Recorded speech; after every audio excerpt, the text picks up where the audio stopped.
আসসালামু আলাইকুম। সবাইকে ঈদ মুবারক। আমি মোহাম্মদ তানভীর হোসেন প্রকাশ করছি ইসাকিয়া ফাউন্ডেশনের বিগত 1 বছরের আয় ব্যয় হিসাবগুলো।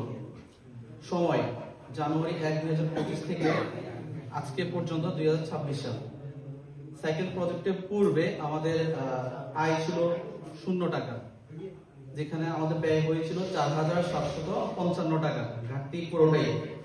সাইকেল প্রজেক্ট যেটা আমাদের মেগা প্রজেক্ট ছিল 2025, আয় ছিল 7,38,000 টাকা, যেখানে আমাদের ব্যয় হয় 12,39,950 টাকা।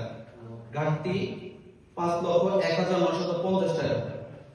রমজান 2025, আয় ছিল 1,31,500 টাকা, ব্যয় 1,53,442 টাকা। ঘাটতি 21,942 টাকা। রমজান পরবর্তী ঈদ উল আজহা 25 এর পূর্ব পর্যন্ত আয় কোনো আয় নেই আমাদের, ব্যয় 15,840 টাকা। ঘাটতি পুরোটাই। ঈদ উল আজহা 2025, আয় ছিল আমাদের 1,52,000 টাকা, ব্যয় 1,57,930 টাকা। ঘাটতি 5,930 টাকা। ঈদ উল আজহা পরবর্তী সময় 15/6/25 থেকে 31/12/25 পর্যন্ত কোনো আয় নেই আমাদের, ব্যয় 36,362 টাকা। ঘাটতি পুরোটাই। এর মাঝে আমরা সিদ্ধান্ত নিই কিছু আমাদের মান্থলি ইনকাম বাড়ানোর জন্য। সেক্ষেত্রে আমরা একটা ভ্যান গাড়ি ক্রয় করি। সেক্ষেত্রে আমাদের আয় ছিল 2 জন মানুষের থেকে 1,35,000 টাকা, আর ভ্যান গাড়ি পাওয়া আমাদের ব্যয় ছিল 1,43,200 টাকা। ঘাটতি 8,200। শীত বস্ত্র বিতরণ 2026 কিছুদিন আগে দিয়েছি, যেখানে আয় ছিল আমাদের 70,100 টাকা, ব্যয় ছিল 72,260 টাকা। ঘাটতি 2160 টাকা। রমজান 2026, যেটা এই বছরই, যেখানে আমাদের আয় হয়েছে 6,63,200 টাকা, যার মধ্যে জাকাত ফান্ড ছিল 53,000 টাকা, যেটা আমরা নাজিও পেয়েছি। আর সেখানে আমাদের ব্যয় হয়েছে 7,04,350 টাকা। ঘাটতি 99,150 টাকা এই রমজানে। সর্বমোট আমাদের জানুয়ারি 1, 2025 থেকে আজকে পর্যন্ত তথা 14 মাসে আমাদের আয় হচ্ছে 18,32,900 টাকা, আর আমাদের ব্যয় হচ্ছে 25,28,089 টাকা। ঘাটতি 6,95,189 টাকা।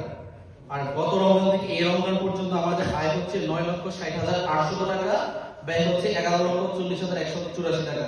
ঘাটতি 1,87,584 টাকা। আর শুধুমাত্র এই রমজানে আমাদের আয় হয়েছে 6,63,200 টাকা, ব্যয় হচ্ছে 7,04,350 টাকা। ঘাটতি 94,150 টাকা। তাহলে এখন বলে আমাদের বর্তমান অবস্থা কোথায়? আমাদের বর্তমানে আমাদের কোনো ব্যাংক ব্যালেন্স নেই, আমরা মাইনাসে আছি অলরেডি। সেটা পরিমাণ হচ্ছে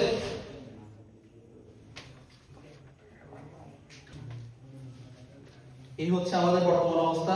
কারো যদি কোনো পর্যালোচনার হিসাব প্রয়োজন বোধ করেন তাহলে আমাদেরকে জিজ্ঞেস করতে পারেন, তবে শর্ত হচ্ছে সদস্য হতে হবে আমাদের। যে কোনো সদস্য এই আমাদের হিসাব পর্যালোচনা করতে পারবেন। ধন্যবাদ সবাইকে। কারো কোনো প্রশ্ন চলমান আছে, খুব শীঘ্রই আমরা পরে পেয়ে যাবো। কিন্তু আমার সর্বশেষ পরিস্থিতি কি? আমরা কি আপনাদের নিবন্ধন দেওয়ার জন্য যে শর্ত দিয়েছে সেগুলো ফুলফিল করছেন? জি, আমরা 95 ভাগে আমরা পূরণ করেছি। আয় ব্যয়ের সরকার কর্তৃক কোনো করছেন না অলরেডি সেটা আমাদের রেজিস্ট্রেশন বাকি আছে, তারপরে হয়ে যাবে। জি।